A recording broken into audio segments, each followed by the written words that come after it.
Namhlanje besinesivimba mgwaqo njengomkhandlu wabaqulusi nebehloswe ngawo ukuba sixwayise abashayeli njengoba singena kulama holiday ka Good Friday. Kusivamile njengezwe ukuthi kube neingozi eziningi, ezinye zazo ezisuke ngempela kuzingozi ebezingagwemeka. Ngakho ke sikuthatha nje umsebenzi wethu ukuthi sizobaxwayisa, kodwa phakathi kokunye besibheka ukuthi baya-comply yini, ukuthi banazo izincwadi zokushayela, ukuthi bawafasileni ama-safety belts, nesithola ukuthi bonke abadlulile saba-check-a, sithola ukuthi baya-comply, bawafasile ama-safety belts futhi banazo izincwadi zokushayela ezifaneleyo.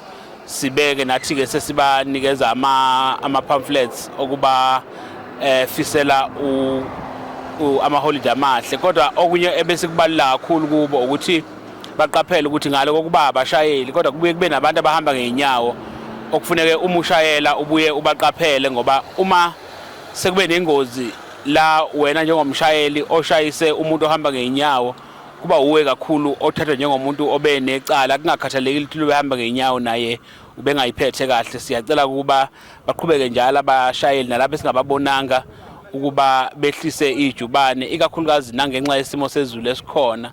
Imoto ayikwazi ukubhrika ngendlela ejwayelekile uma isimo sezulu sisibi kangaka. Sibafisela ke okuhle konke, sibonge kakhulu namaphoyisa omgwaqo ethu njengomasipala, u-RTI, uSAPS kanye namanye ama-stakeholders ayingxenye yokugcinwa komthetho abe khona kulo msebenzi. Kube khona amakhansela abe khona, i-administration, sonke sizokhuluma inkulumo eyodwa ukuba siphephe emgwaqeni kulama holiday esiya kuwo. Sifisela ke bonke abantu basebaqulisini ama-holiday amahle, besazoyokhonza ey'nkonzweni. Kubuhlungu kakhulu kuba kutholakale kunabazalwana kade beye enkonzweni bese belahlekelwa imphefumulo yabo endleleni.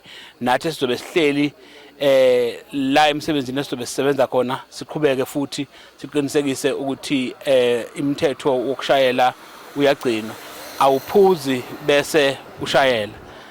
Uma womile womela ngasekhaya, uma khona ofuna ukuphuza okuthize okungesiwa amanzi, kuthenge uhambe ekhaya bese uyaphuza. Uma usemotweni uphuza amanzi, it's always advisable ukuthi uphuze amanzi. Siyabonga kakhulu.